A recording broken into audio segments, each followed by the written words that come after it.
My name is Margaret Hill.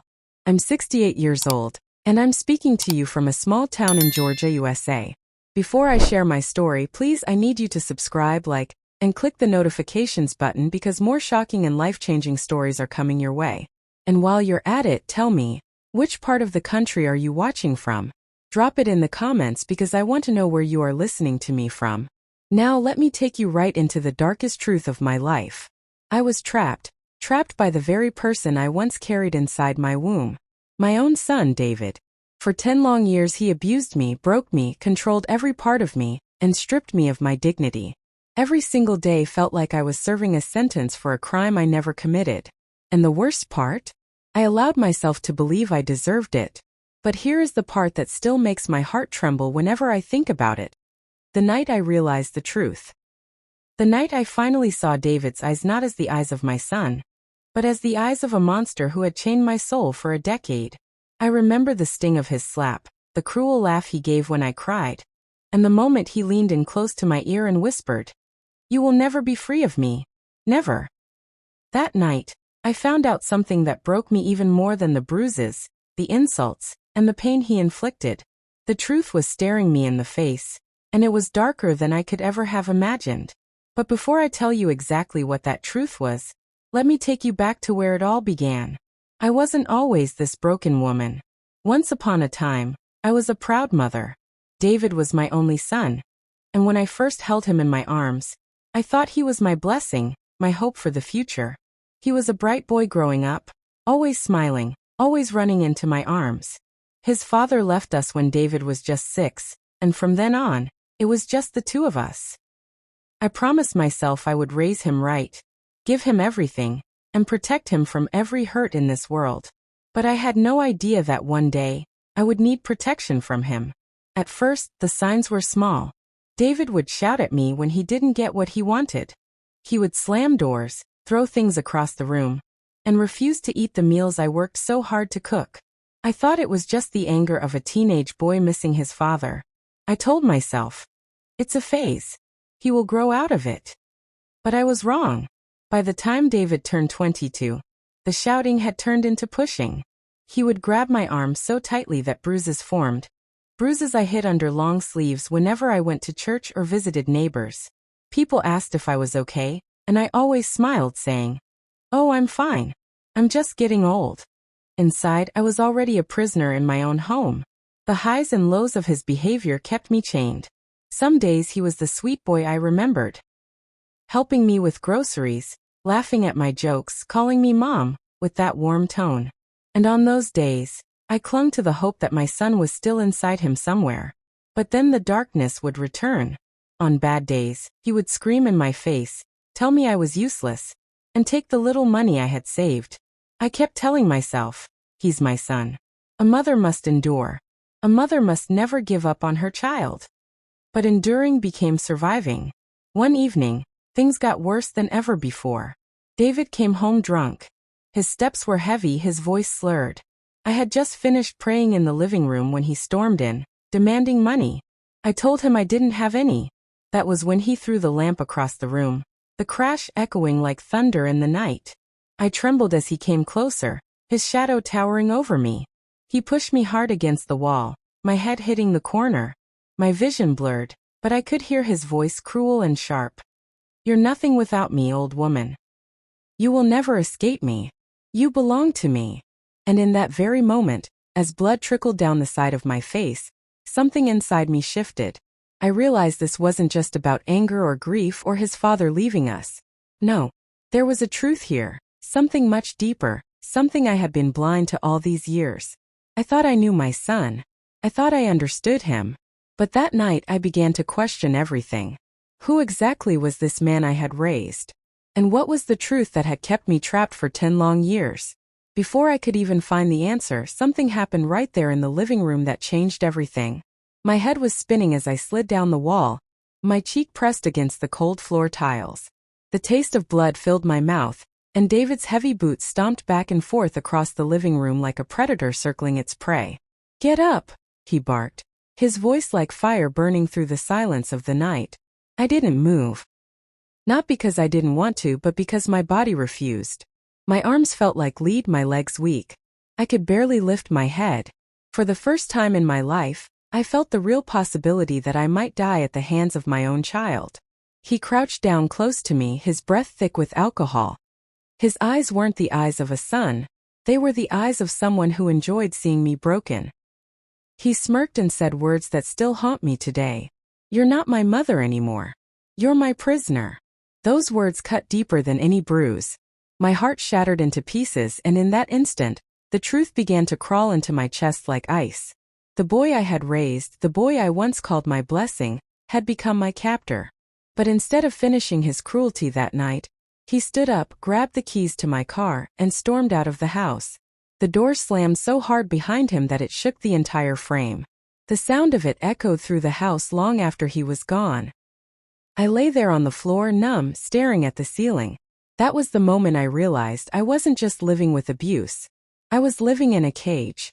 10 years of fear, silence, and pain had blinded me, but that sentence, "You're my prisoner," pulled the mask away.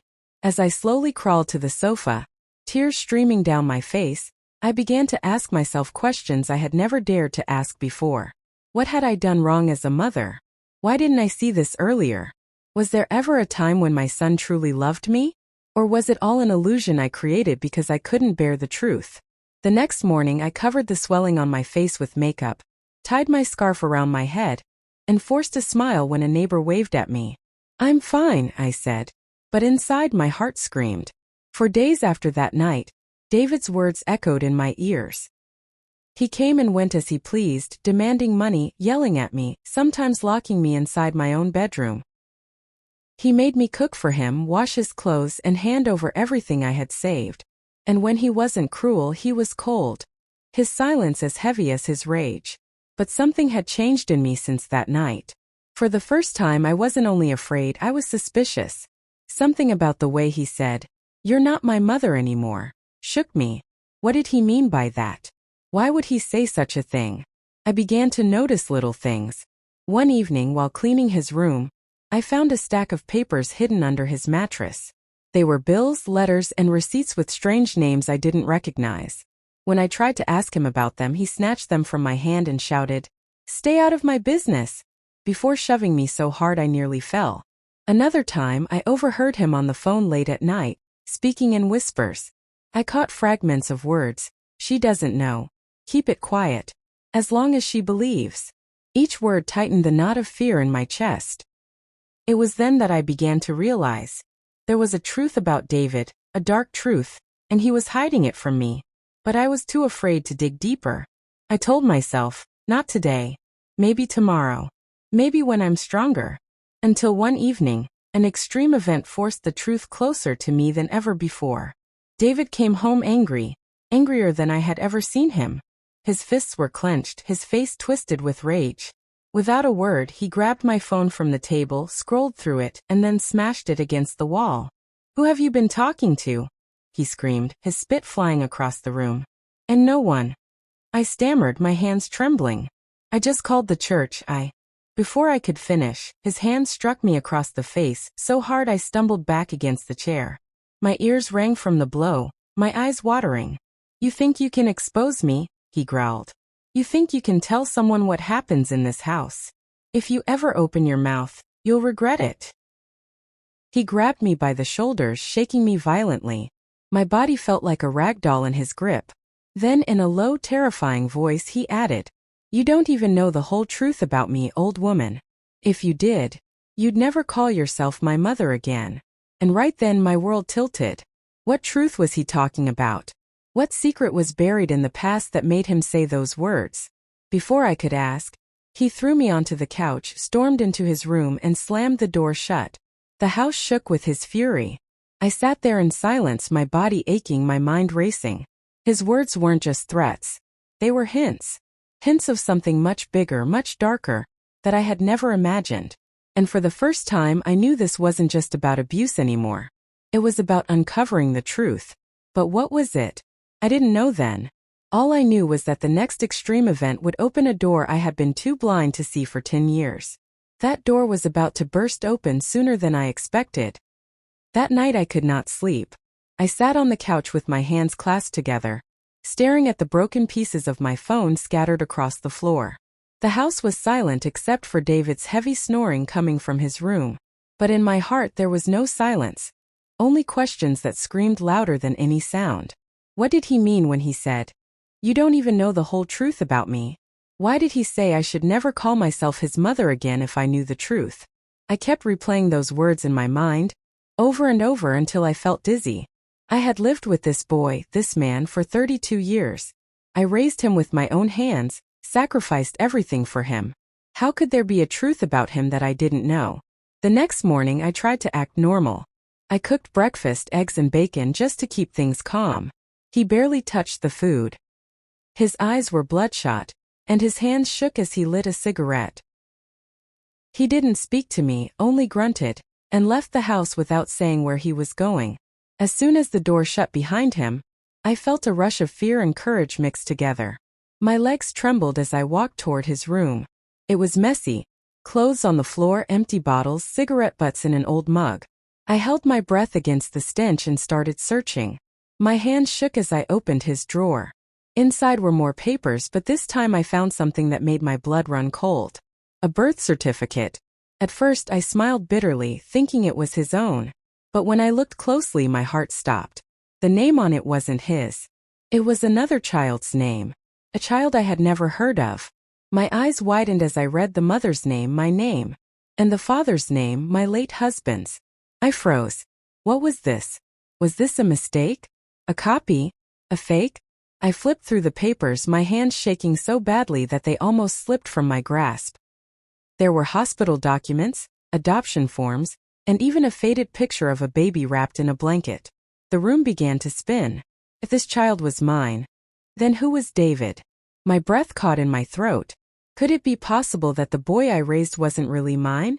I shoved the papers back under the drawer when I heard the front door slam. My heart pounded. He was back. I quickly left the room and sat in the kitchen, pretending to peel potatoes as though nothing had happened. He walked in, his eyes scanning me suspiciously. His gaze lingered on my trembling hands.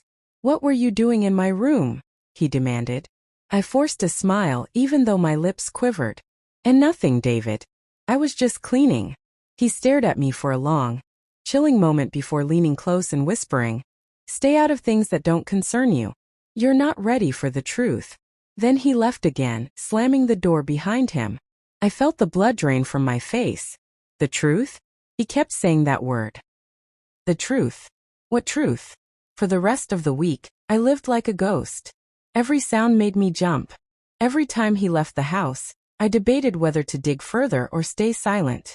A part of me wanted to close my eyes and forget I had ever seen that birth certificate. But another part of me, the part that had been beaten, insulted, and caged for 10 years, wanted answers. And then the next extreme event happened. One I'll never forget. It was a Sunday afternoon. The sun was high, and I was folding laundry in the living room. David stormed in, his shirt torn, his knuckles bruised. His eyes were wild, and he reeked of sweat and alcohol. Before I could even speak, he grabbed the basket of clothes and hurled it across the room. Shirts and socks flew everywhere. "What's wrong, David?" I cried. He didn't answer. He just walked up to me, grabbed my chin so tightly I could feel his nails digging into my skin, and hissed, "Why couldn't you have just left me where you found me?" My whole body went cold. Found him? Those words shook me to the core. I could barely breathe as his grip tightened. My heart hammered against my ribs, and for the first time, I realized something I had never dared to imagine. The boy I had loved and raised for 3 decades might not even be my son. And if that was true, then who was he? The question swallowed me whole as he released my face and stormed into his room, leaving me shaking, breathless, and terrified. I sat frozen on the couch long after David had slammed his bedroom door shut. His words echoed in my ears like thunder. "Why couldn't you have just left me where you found me?" My fingers dug into the fabric of my dress as I whispered the words again and again. Found him? Found him where? I thought back to the night I gave birth, the hospital room, the cries of my baby, the way I held David against my chest for the very first time. It was real, I knew it was real. I had felt his tiny fingers wrap around mine. I had fed him, rocked him, prayed over him. So why would he say something like that? Unless I had been blind to something terrible all these years. I barely slept that night.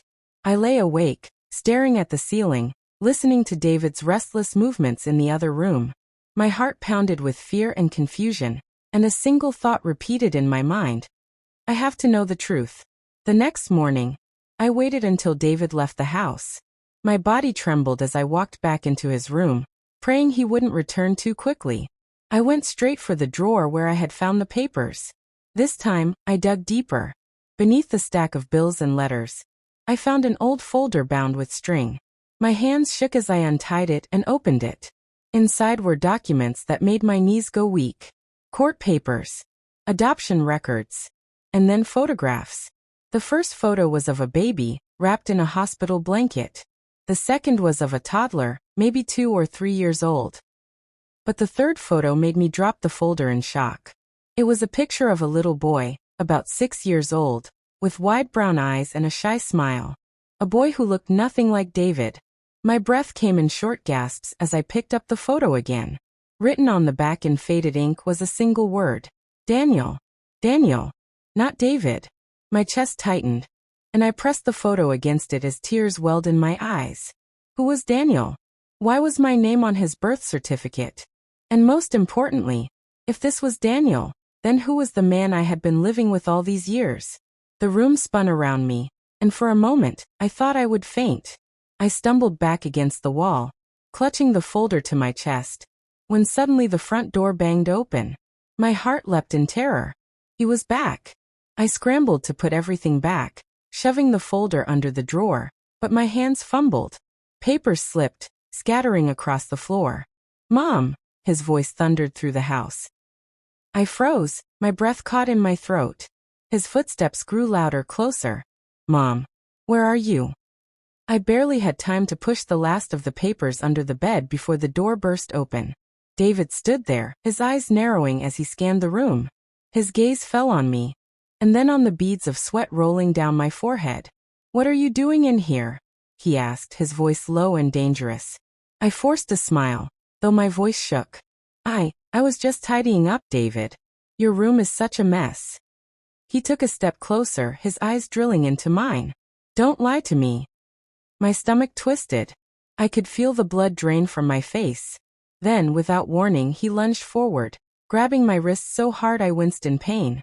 His eyes burned into me as he hissed. "You've been looking through my things, haven't you?" I shook my head frantically. No, I wasn't." Before I could finish, he yanked me toward him and growled. "Do you want to know the truth so badly? Fine. But when you hear it, you'll wish you never asked." His grip tightened, his face so close I could smell the alcohol on his breath. My heart pounded as he dragged me toward the living room, his voice rising with every word. "You want to know who I am? You want to know what I've been hiding all these years?" He shoved me onto the couch so hard my back hit the armrest. He stood over me, towering like a shadow. Then he said the words that shattered my world. "I'm not your son." The room went silent. My ears rang. My mouth fell open, but no sound came out. My body shook as though the ground had disappeared beneath me. I stared at him, unable to breathe, unable to speak. My whole world, everything I thought I knew, collapsed in that single sentence. And before I could even process what he meant, he reached into his pocket and pulled out something that made my blood run cold. It wasn't a paper this time. It wasn't a photograph. It was a knife. The glint of the knife caught the light from the window, and for a moment I thought my heart would stop beating. My breath came in short gasps as David, or whoever he truly was, stood there, holding the blade like it belonged in his hand. His eyes were wild, his chest rising and falling with every heavy breath. "I told you," he hissed, pointing the knife at me. "You don't know me. You never knew me." Tears welled in my eyes, and my voice cracked as I whispered. "David, please, what are you saying? You are my son. I gave birth to you. I raised you." "Lies," he shouted, cutting me off. His voice was so loud it rattled my bones. "You think you raised me? You think you gave me life? You found me, old woman. You dragged me into this house and pretended I was yours. But I was never yours." His words sliced through me worse than the knife ever could. My body trembled, but I forced myself to speak, desperate for answers. If you're not my son, then who are you? Where did you come from? His lips curled into a bitter smile, one that chilled me to the core. He lowered the knife slightly but didn't put it away. Instead, he began pacing the room, his eyes darting back and forth like a trapped animal. You want the truth? Fine. The truth is that your real son is gone. He's dead. And me. He tapped his chest with the hand that held the knife. I'm what you got instead. The room spun around me. My real son dead? My lips trembled as I tried to speak. No, that's not true. I saw you born. I held you. He laughed then, a cruel, bitter laugh that sent shivers down my spine. You think you know what happened that night at the hospital? You think you know the truth about your so-called baby boy? You don't know a damn thing. I pressed my hands to my chest, trying to steady the pounding of my heart. My voice was barely a whisper. Then tell me. Please. Tell me the truth. His eyes locked on mine, and for a brief second, I saw something flicker in them. Not anger, but pain. But it was gone as quickly as it appeared, replaced once again by cold fury. You're not ready for it, he muttered, turning away. You'll never be ready. And then in one swift motion he slammed the knife down into the wooden coffee table. The blade sank deep, quivering as though the house itself had been stabbed. I jumped back, a scream caught in my throat.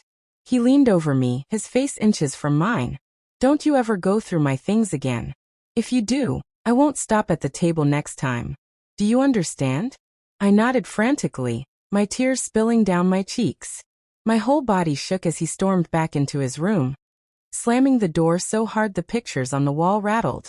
I sat there on the couch, staring at the knife still quivering in the table. My mind was in chaos. The words kept replaying in my head. Your real son is gone. He's dead. And me?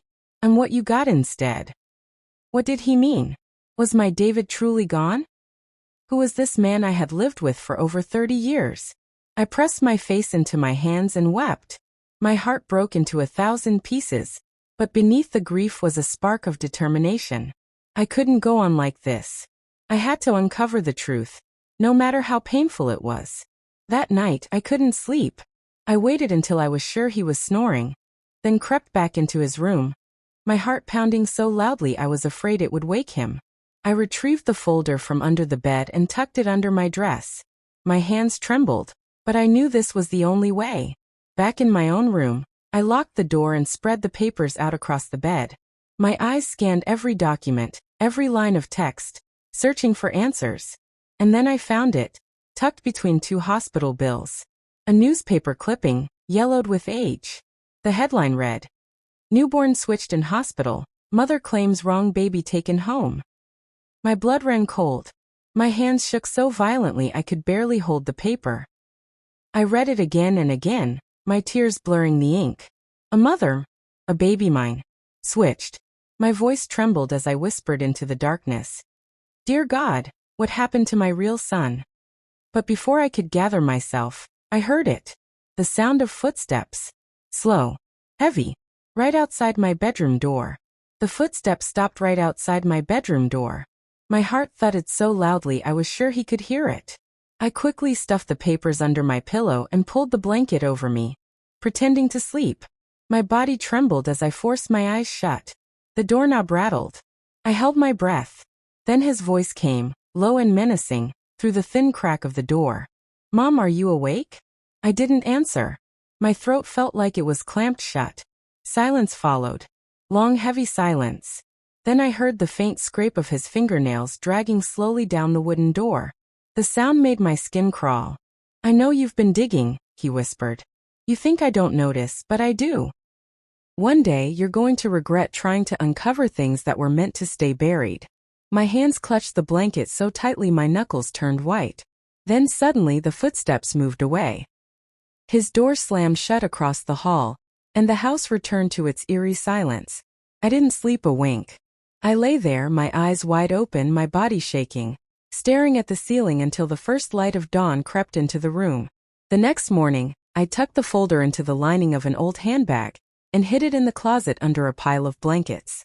I knew it wasn't safe, but I couldn't let him destroy it. That folder was my only key to the truth. Later that day, when David left the house, I ran to the library. My legs shook with every step, but I forced myself forward. Inside, I found the microfilm section and asked the librarian if I could search old newspapers. My hands trembled as I loaded the reel and scrolled through the headlines, scanning one after another until there it was. The article from 32 years ago. I read every word, my chest tightening with each sentence. A mother had reported that the baby she took home from the hospital did not feel like her own. She claimed the baby had a different birthmark, a different cry, even a different smell. Hospital staff had dismissed her, saying she was just confused after childbirth. But then, buried at the bottom of the article, was a single line that made my blood run cold. The hospital later confirmed that 2 infants were born on the same night under unusual circumstances. The case remains unresolved. 2 infants. 2 boys. One of them was mine. And suddenly, everything made sense. The adoption papers, the name Daniel, David's cruel words. Somewhere out there was my real son. And the boy I had raised wasn't him. My hands shook as I whispered, "Oh God, what have I done? What happened to my real baby?" I left the library with the article folded in my bag, my heart pounding with fear and sorrow. When I got home, David was already there, sitting on the couch, staring at me with a look that made my stomach twist. "Where were you?" he asked. His tone was calm, too calm, and that scared me more than his shouting ever had. I went for a walk," I stammered. His eyes narrowed. "A walk? You expect me to believe that?" I forced a smile. "Yes. Just some fresh air." He studied me for a long moment, then leaned back in his chair, his eyes never leaving mine. "You're hiding something. I can see it all over your face." I swallowed hard, my palms sweaty. And then, without warning, he stood up, walked to my handbag on the table and snatched it. My heart leapt into my throat as he unzipped it. I wanted to scream, to grab it back, but my legs refused to move. He dug through the bag, pulling out tissues, keys, my wallet, then stopped. His eyes darkened as he held up the folded newspaper article. My blood turned to ice. "What is this?" His voice was low, dangerous, deadly. I froze, my mouth opening and closing like a fish out of water. He unfolded the paper slowly, his eyes scanning the words. And as he read, his face twisted into pure rage. His hands shook. His jaw clenched. "You just couldn't leave it alone, could you?" he snarled. "You had to dig. You had to ruin everything." I took a step back, my voice trembling. "Please, David, or whoever you are. I just need to know the truth. Please." His eyes blazed and he roared. "The truth?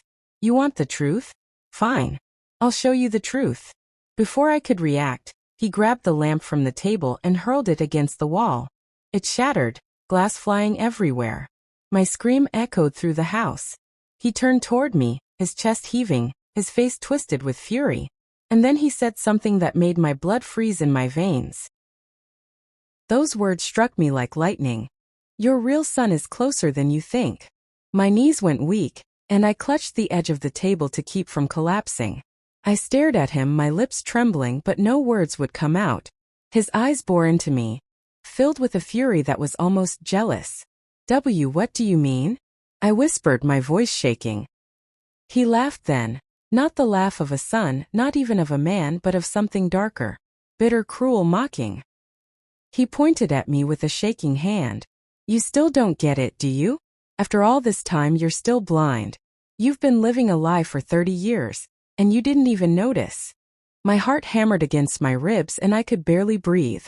"Tell me where my son is," I begged, tears streaming down my cheeks. "Please. If you know something, tell me." He stepped closer, his face just inches from mine. I could smell the alcohol on his breath. His eyes narrowed, and his voice dropped to a chilling whisper. "Your real son isn't far away. In fact, he's been closer to you than you've ever realized. But he doesn't even know you're his mother." The room tilted. My vision blurred. I pressed my hand to my chest, gasping for air. No, that can't be true." "Oh, it's true," he sneered. "But you don't deserve to know the details. You lost that right when you chose me." "I didn't choose you," I cried. My voice broke and my knees gave out, sending me crashing to the floor. I didn't know. I thought you were my son. I loved you, raised you, gave you everything. For the first time his expression softened just slightly. I thought I saw a flicker of pain behind his anger. But then it hardened again, his jaw tightening as he hissed. Love? Don't talk to me about love. You love the idea of me, not who I really am. And soon, you'll wish you had never looked for the truth. He stormed into his room and slammed the door, leaving me crumpled on the floor, sobbing. My tears soaked the carpet, and my cries filled the empty house. But his words would not leave me. Closer than you think. For the next few days, I lived in constant fear. I barely spoke, barely ate, barely slept.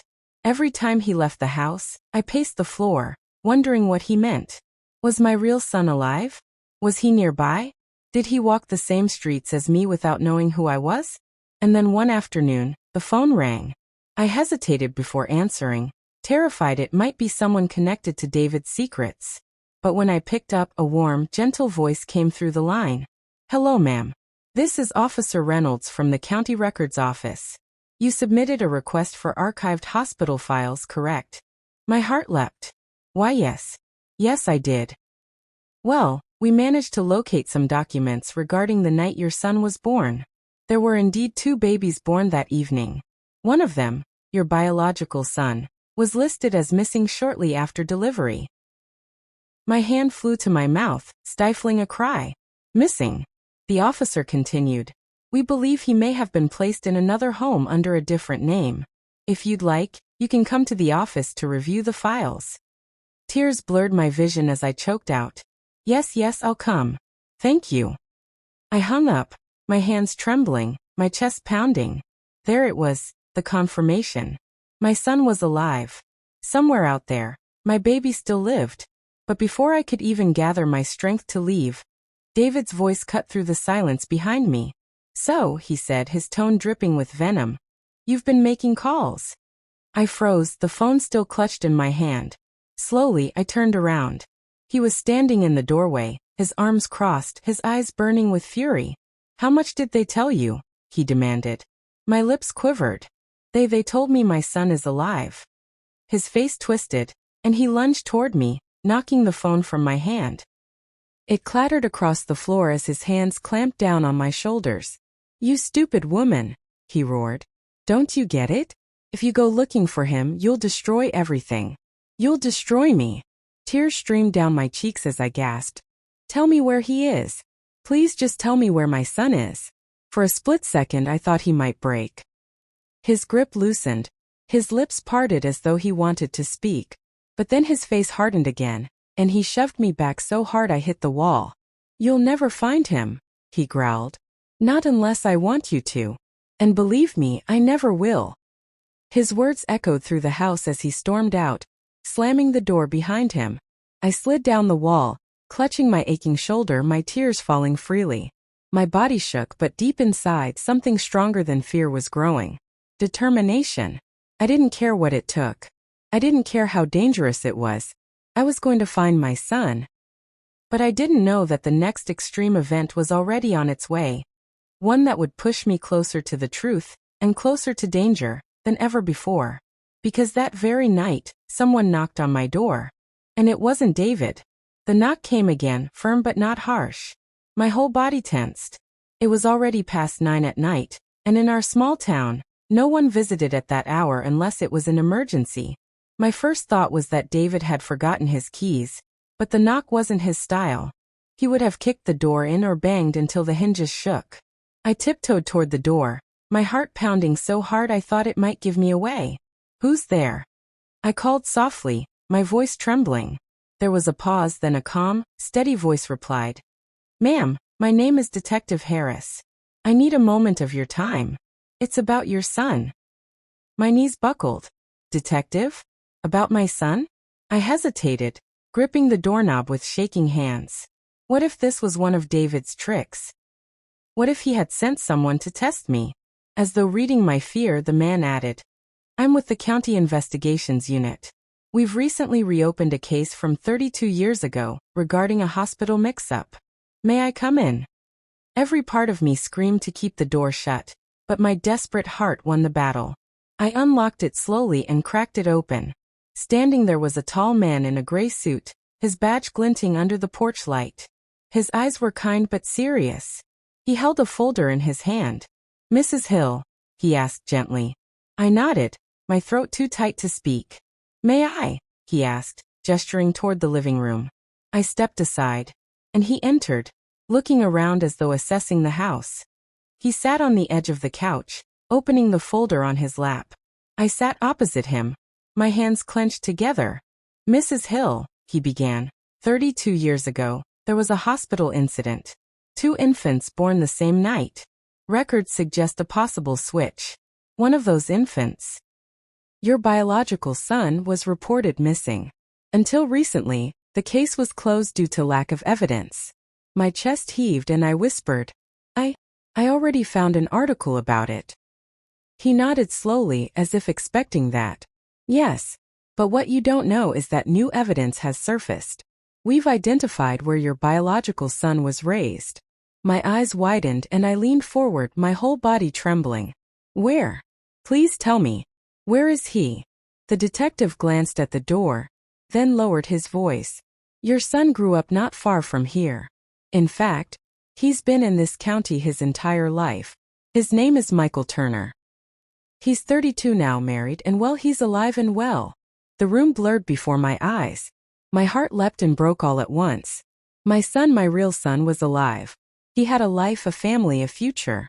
But as the joy rushed through me, it collided with the crushing weight of reality. If Michael was my son, then who was David? As if he had read my thoughts, Detective Harris said carefully, "The boy you raised, the one you know as David, was never your child. He was Daniel, the other infant born that night. His birth records show he came from a troubled background, and it seems he struggled ever since."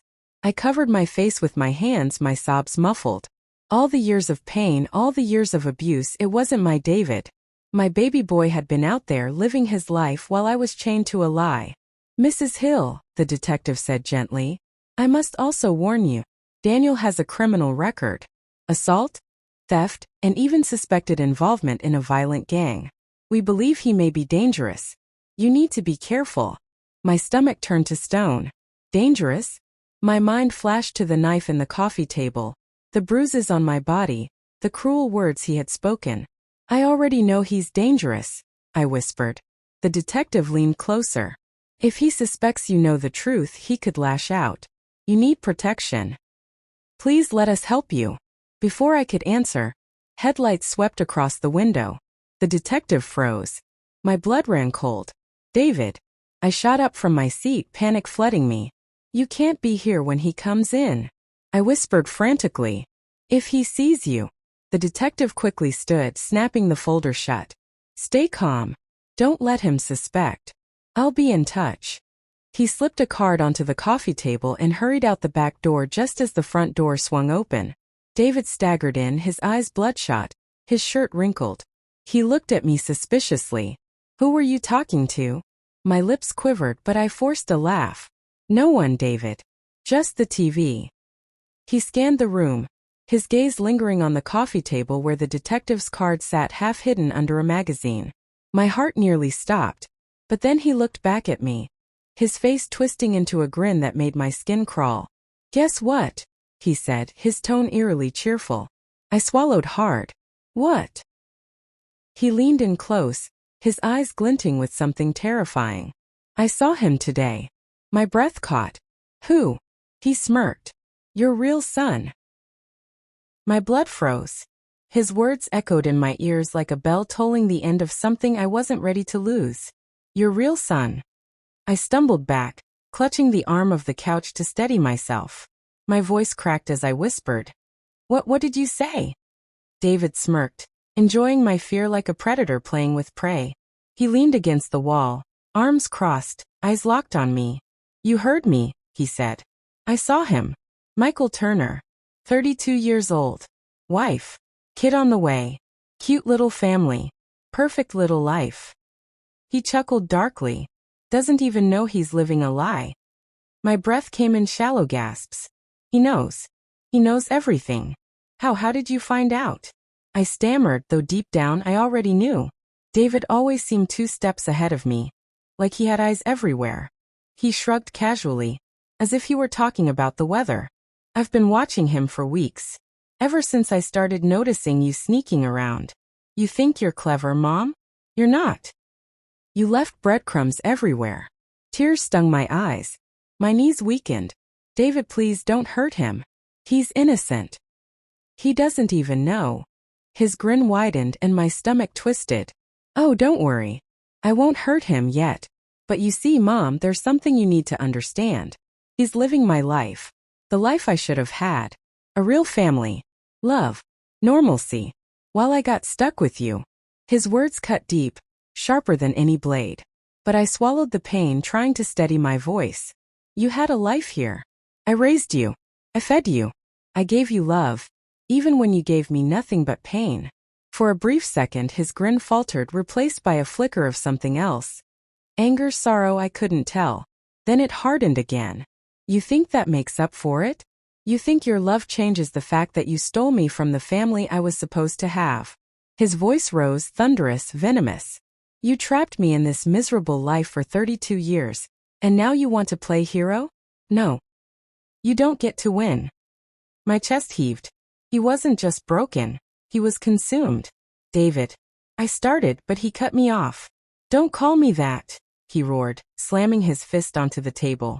The sound rattled through the room. My name is Daniel. And you're nothing but the woman who ruined me. The tears spilled freely now, hot and bitter. I didn't ruin you. I tried to save you. I tried to love you like my own.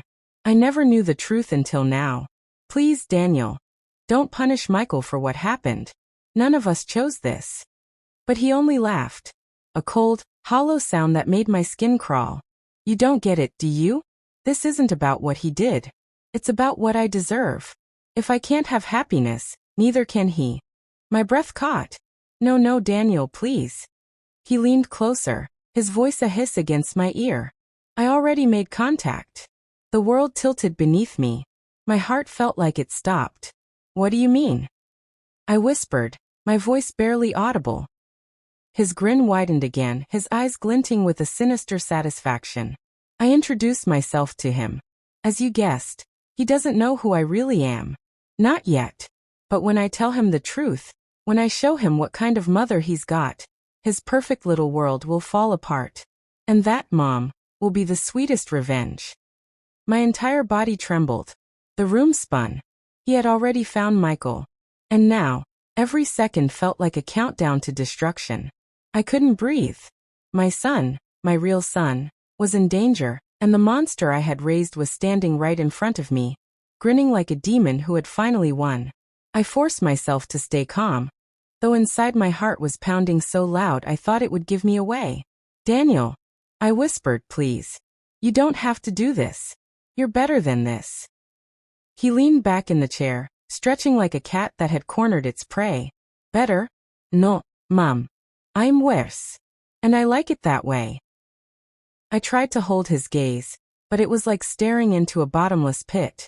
I had to think fast. If I showed too much fear, he would push further. If I fought, he might snap. My only weapon was time. Time to figure out how to protect Michael without Daniel noticing. I need to understand, I said softly. If you really believe Michael took the life you deserved, what will hurting him prove? It won't change the past. He tilted his head, amused. It won't change the past. But it'll change the future. You see, pain has a way of making people remember. When I break him, when I break you, when I break everything you care about, that's when you'll finally understand what you did to me.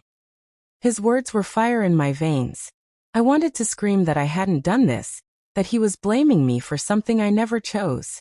But I swallowed it down. Fighting him with truth wouldn't help. He didn't want truth, he wanted power. The rest of the night, I barely spoke, afraid of saying the wrong thing. When he finally stumbled off to bed, muttering threats under his breath, I sat frozen in the living room, shaking so hard my teeth chattered. The detective's card peeked out from under the magazine on the table. My eyes darted to the hallway. Daniel's snores were faint but steady. I slipped the card into my hand and tiptoed to the bathroom. Locking the door, I pulled out my phone. My hands trembled so badly I could barely dial the number. The line clicked and a calm voice answered. Detective Harris. My whisper was urgent, panicked. He knows. He's already met Michael. You have to protect him. Please, you have to. Mrs. Hill, slow down, Harris said firmly. Are you safe right now? No. None of us are safe. My tears blurred the phone screen. He called himself Daniel. He told me he's planning to destroy Michael's life. Please, you don't understand what he's capable of. The detective's voice softened. I understand more than you think. We've been monitoring Daniel's movements. We know he's unstable, but we can't move until we have solid evidence. Evidence? I hissed. He's a ticking bomb. Evidence won't matter if he explodes. Listen, Harris said carefully. We'll put a protective detail near Michael's house quietly. But you need to be cautious. If Daniel suspects you warned us, he could turn on you immediately. A loud creak outside the bathroom made my blood run cold. His footsteps. I whispered urgently, he's coming, I can't talk. And hung up, tucking the card into my pocket just as Daniel banged on the door. What are you doing in there? He growled. I forced a casual tone. Just washing my face. Go back to bed. There was silence, then a low chuckle. Don't take too long, Mom. Big day tomorrow. Tomorrow. I croaked, my voice breaking. Yes, he said slowly, savoring the words. Tomorrow, I'm inviting Michael over. Time he met the woman who raised me. I nearly collapsed to the floor. Daniel was bringing Michael straight into the lion's den. The morning light streamed weakly through the curtains, but instead of comfort, it carried a sense of doom. My stomach churned, my hands trembling as I set out two mismatched mugs on the kitchen counter. I couldn't eat, couldn't drink. All I could think about was today. Daniel, my son, yet not my son, was humming in the living room. Humming, as though this were some joyous occasion. The sound twisted my gut. It wasn't joy, it was triumph. Mom, he called, his voice sharp. Make sure you look presentable. Michael deserves to meet the woman who stole his life. I squeezed the edge of the counter until my knuckles turned white. I wanted to scream at him, tell him the truth was twisted, that none of this was fair. But I knew silence was my only weapon.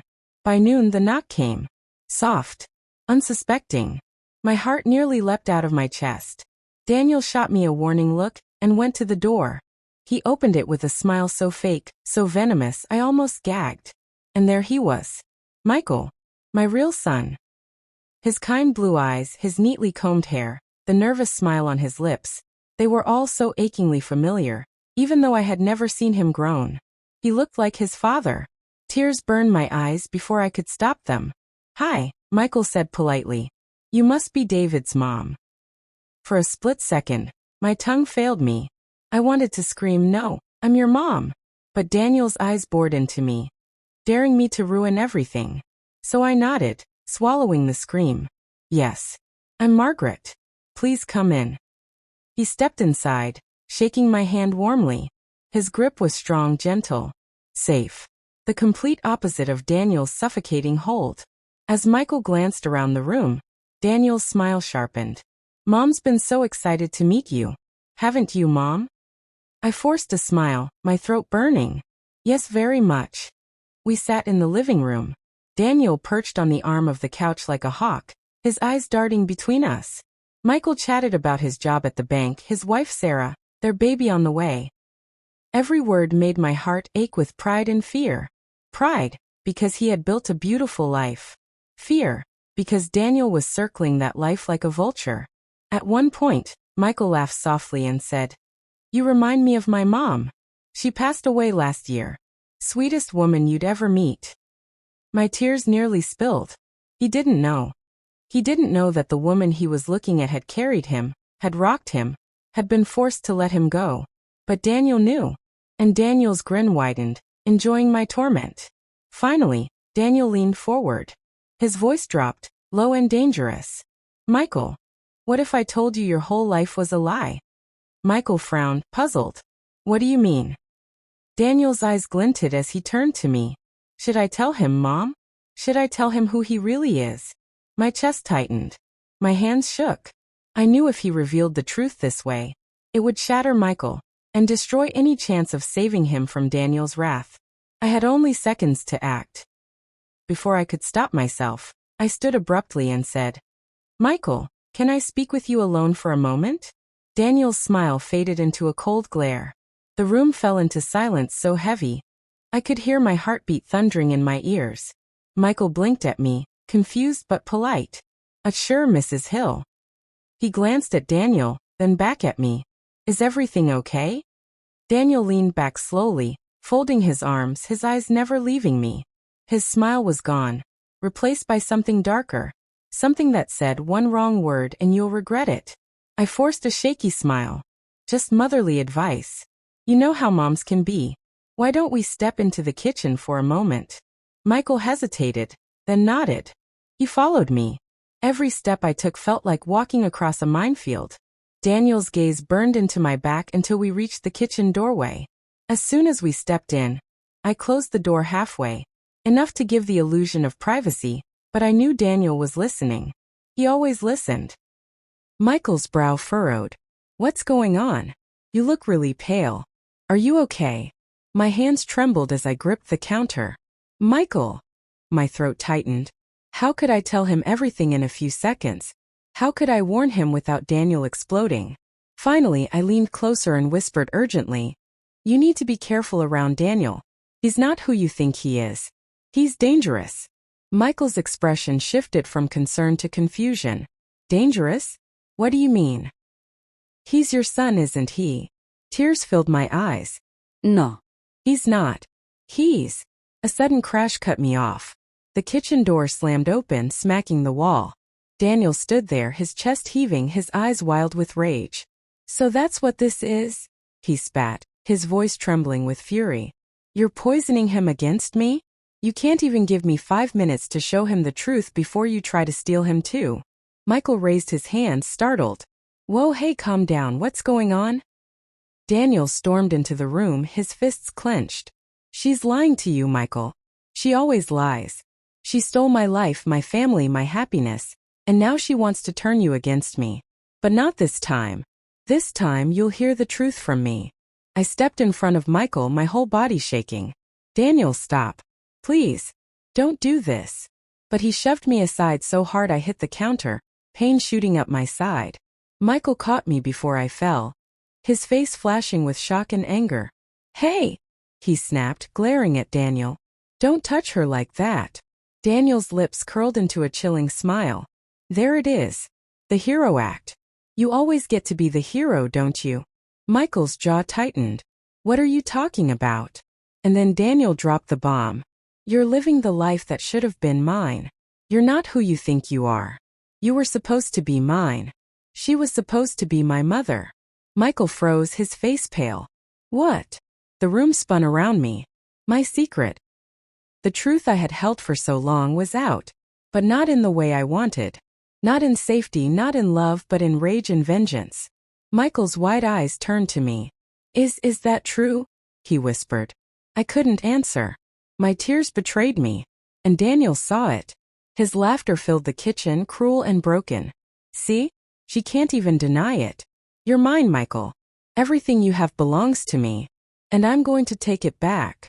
Michael shook his head in disbelief, stepping back. "This is insane." Daniel stepped closer, his voice low and venomous. "Insane? No, brother. This is justice." The tension in the air was like a stretched wire, seconds from snapping. My body shook as I realized what was coming next. Violence, destruction, maybe even death. I had to act fast. The kitchen felt smaller than ever, the air so thick I could barely breathe. Michael stood frozen, trying to piece together Daniel's madness, while Daniel's face twisted with years of rage and jealousy. I knew what was coming. I had seen it too many times before. "Daniel, please," I begged, my voice shaking. "Don't do this. It doesn't have to end this way." But my words were fuel on fire. He roared, grabbing a heavy glass from the counter and smashing it against the floor. Shards scattered everywhere. Michael stepped forward, his hands raised defensively. "Look, I don't know what's going on here, but you need to calm down. Nobody's stealing anything from you." Daniel's eyes burned. "Don't talk down to me. You don't know what she's done. You don't know what I've lost." Before Michael could respond, Daniel lunged. "Michael!" I screamed. Michael dodged, barely avoiding Daniel's fist. The two of them collided against the counter, the crash rattling the dishes. Michael struggled, trying not to fight back too hard, but Daniel was relentless, his fist swinging wildly. I grabbed a pan from the stove, my hands trembling so badly I could hardly grip it. "Stop, Daniel! Stop!" I cried, but my words were drowned out by the chaos. Michael shoved Daniel back, his chest heaving. "What is wrong with you?"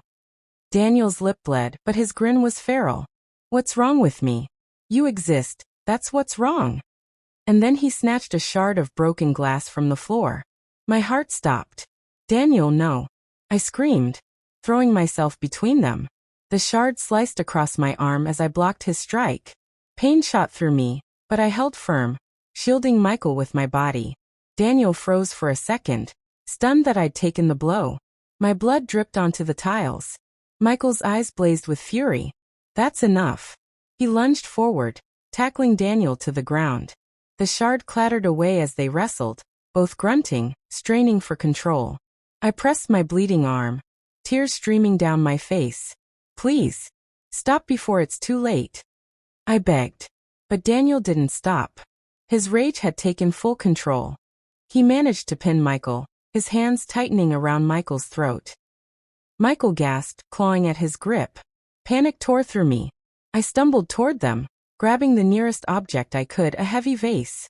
With every ounce of strength left in me, I raised it above my head. "Let him go, Daniel," I screamed. But Daniel didn't listen.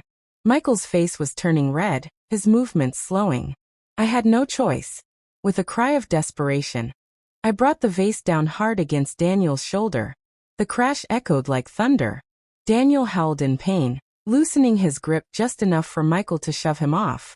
Daniel lay on the floor, dazed but still alive, his chest heaving with ragged breaths. Michael coughed violently, holding his throat, his eyes wide with shock and fear. And I stood there, shaking, blood dripping from my arm, the shattered vase around my feet. Daniel groaned, rolling onto his side. His face twisted with pain, but the fury in his eyes hadn't dimmed. If anything, it burned brighter, more dangerous. Michael helped me steady myself as I pressed my bleeding arm. He whispered, hoarse from Daniel's chokehold, "We need to get out of here. Now." But I shook my head. My legs trembled, my voice cracked, but I knew running would only delay the inevitable. "No, Michael. If we run, he'll come after us. This has to end here." Daniel pushed himself up, leaning on the counter for support. Blood dripped from a gash on his forehead where the vase had struck him, yet his grin was chilling. "You think you can stop me?" he rasped. "You've trapped me for 10 years, Mother. 10 years. Do you have any idea what that does to a man? And now you want to protect him." He pointed a shaking finger at Michael. "The one who took everything from me?" Michael's face was pale, his eyes darting between me and Daniel. "What is he talking about? Mom, what does he mean?" My breath caught. I hadn't wanted it to come out this way, not in the middle of blood and broken glass. But the truth had already started to leak, and Daniel was twisting it. I turned to Michael, tears burning my eyes. "He's right about one thing. You weren't supposed to grow up thinking Daniel was your brother." My voice cracked. The truth is, Daniel was never meant to be my son. Michael blinked, confused. "What are you saying?" Daniel slammed his fist on the counter, making us both flinch. Tell him how you stole me from the life I was meant to have, and gave him everything instead." I shook my head. "No, Daniel, that's not the truth. You were never stolen. You were never meant to be mine because—" My voice faltered. Daniel stepped closer, his hands trembling with rage. "Say it." I swallowed hard, my heart breaking. "Because you weren't born to me. You weren't mine by blood. You were adopted. You've always known deep down, but you never wanted to believe it. You weren't my child. You were my responsibility. And I tried so hard to love you as my own." Michael's mouth fell open, his eyes wide with shock. Daniel's face twisted, his body shaking as though the words themselves stabbed him.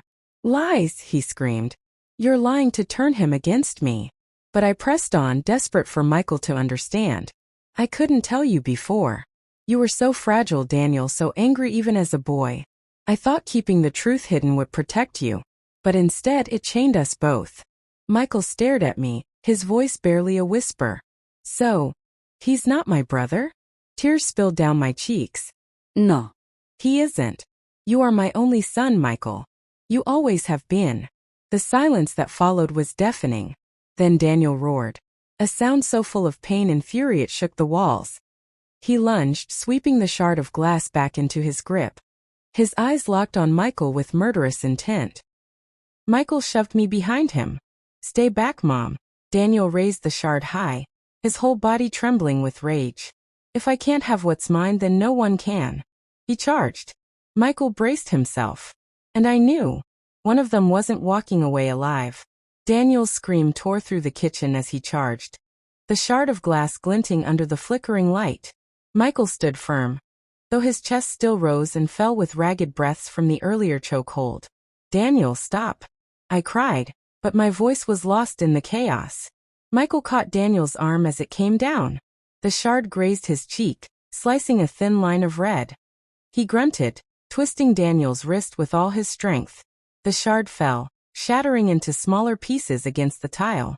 The two locked in a violent struggle, their bodies crashing into the table, knocking plates and chairs aside.